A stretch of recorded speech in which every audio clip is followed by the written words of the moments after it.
weekend. Baker Mayfield threw for nearly 300 yards, 4 touchdown passes, no turnovers. Bucks 1-0 after leading the team to the playoffs last year. Remember, Baker Mayfield had to replace the greatest quarterback ever in Tom Brady. And thus far, it's been all good for Baker Mayfield. Shady McCoy. Was it a good game for Baker? Or was it a good sign for the rest of the season how he's going to play? It's a good game. Let's just keep it what it is. It was a good game.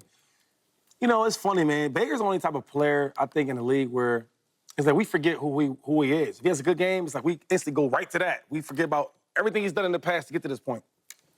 Because I think you guys forgot that he is the #1 pick overall, right? He did do that.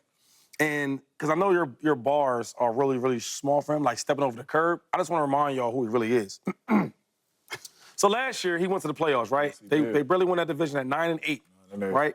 It was really, really good, I guess, James Jones. He's 11-9 as the starting quarterback for the Bucks. He's 30-31 when he's with the Browns. He's 1-5 when he's with the Panthers, and he's 1-3 as a starting quarterback for the Rams. His overall career numbers is 43 and 48. I don't know if that's good or bad, but I'll let you guys decide that.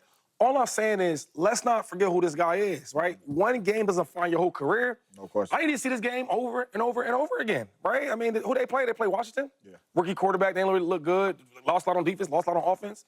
That's what the outcome is. So I look at Washington have a bad year because they don't have a lot of talent. Another thing about this guy, though. So since 2018, you know he's the third most in giveaways. That's like turnovers. That's like picks. It's like fumbles. That's what he is.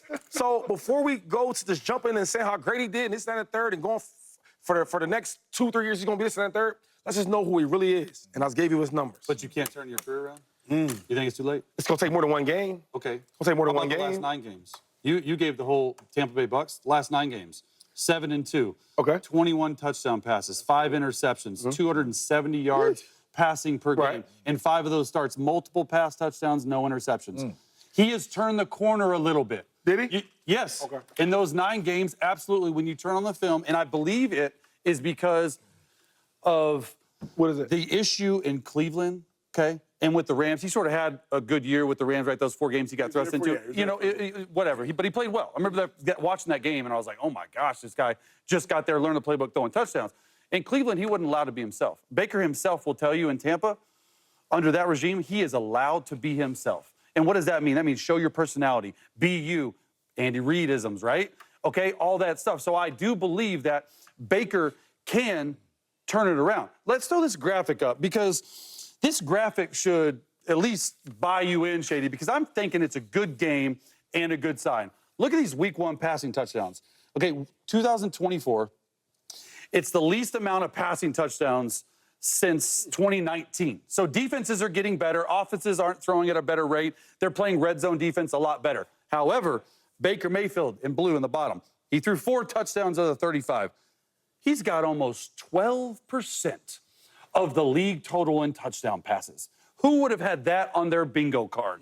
Baker Mayfield has 12% of week 1 passing touchdowns. So I look at it as the last 9 games, not just the start to the season. And we get up here talking about all these quarterbacks. We sort of crucified Aaron Rodgers, like, you should have been better. You should have done that. All these other big-time stars. We got to talk about Baker Mayfield. I'm not saying he's a star status like that, but when you have a good game, I'm going to talk about it. Like, and not only one good game, but the last 9 games for him. And then Mike Evans, too. Mike Evans, every year of his career, 10 years, 1,000 yards. He's nice. 1,000 yards. He's a really, really good wide receiver. Chris Godwin, amazing dude. Like, he's got weapons around him. And I just think it becomes a thing with Baker. It's all mental. If he can be in a good mental space, he's going to put up some numbers. I give grace in large part because I was drafted to the Cleveland Browns. So I spent a year not just in that organization, Strongsville, Ohio, Berea, Ohio, where the facility is, Lou Gross away. I've been there. It is hard to win there. We know it's hard to win there because quarterbacks do not win there. And most notably and most recently, Deshaun Watson. I think it's both a good game and good sign because I think Baker's a good quarterback. I don't think he's a great quarterback. I'm not sitting here saying he's, top 5 quarterback. I don't believe that to be so. But you lead the Bucks not just to the playoffs last year, but a win over the reigning Super Bowl attendee Eagles, the Eagles team that was struggling, but you smelled blood in the water. You had to go attack. And then this game, 4 touchdowns, no interceptions versus a defensive-minded head coach in Dan Quinn. Hard to do. You know what I mean? It's hard to do. So, again, I don't think Baker Mayfield is a top 5 quarterback Top by 10? any stretch of the imagination. I think Baker's probably right there around top 12. I think he's probably the 11th best quarterback, 12th best quarterback in football. I think like he's a solid quarterback. He's playing solid right now. Yeah, I mean, listen, I'm not going to sit up here and talk like Baker Mayfield's just a superstar quarterback in the league, but this is an excellent sign. And what I mean by that is Baker Mayfield is doing exactly what he's asked to do. Baker Mayfield is not taking crazy chances. He has Mike Evans, he has Chris Godwin, he has good weapons around him, and he's just giving them dudes some opportunities to make plays on the football. He's not doing too much, right? You're going to play some solid defense. Let's not turn the football over and let's get the ball into the playmaker's hands. This is a really good sign because you have a solid year last year. You get your team to the playoffs, you get a playoff win. But then you have a whole training camp with these dudes and you're the starter. And week 1, you come out on fire, kind of where you left off last year with Chris Godwin and Mike Evans. You come out on fire throwing 4 touchdown passes, but they just looked in sync.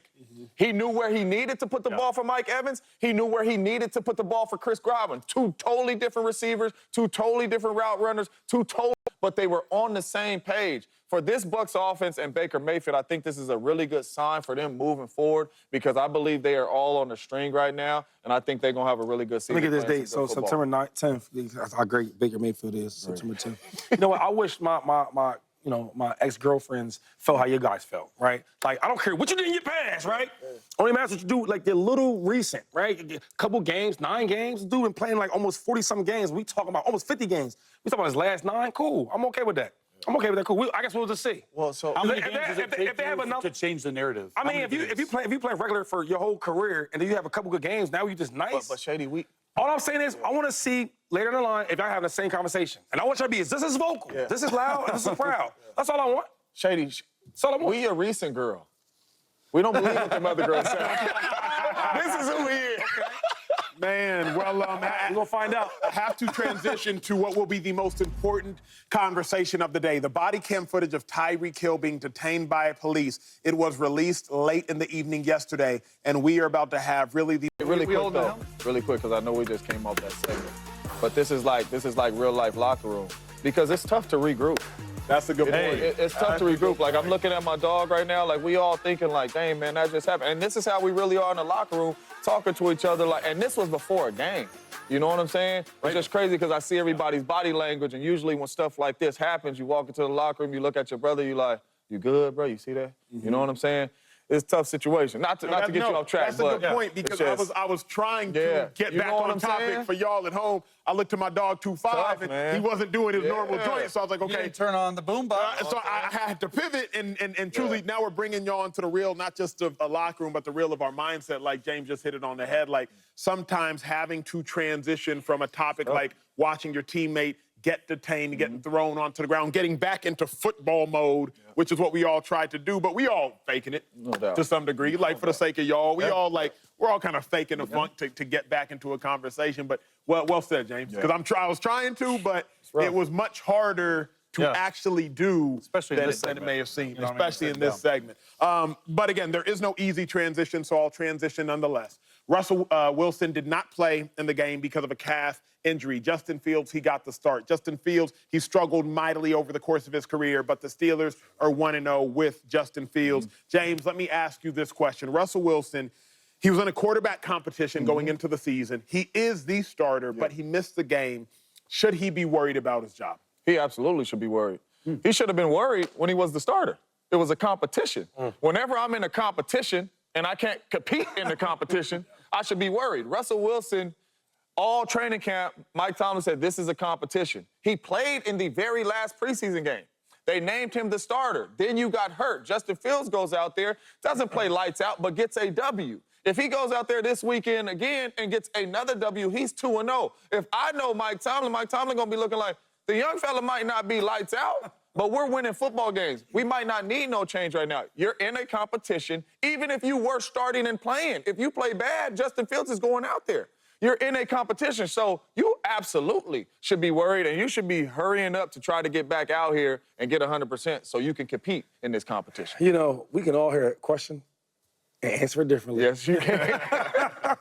I'm going to go back to when I played, right? When I was a freshman or a rookie trying to start, we had Brian Westbrook, right? And I was like, yo, you think he worried about me, right? You know what I'm saying? Because he was hurt. So I was starting because he was hurt. He was a real starter. And I'm like, well, you know, I'm quick, I'm this, I'm that, I'm that, but he knows more than me. He's more confident than me, right? He knows the plays, and he's been more successful in this league. He ain't worried about me, right? He leaves. I become the starter. Yeah. Now, I'm not the guy, but they like, oh, this kid can play, okay?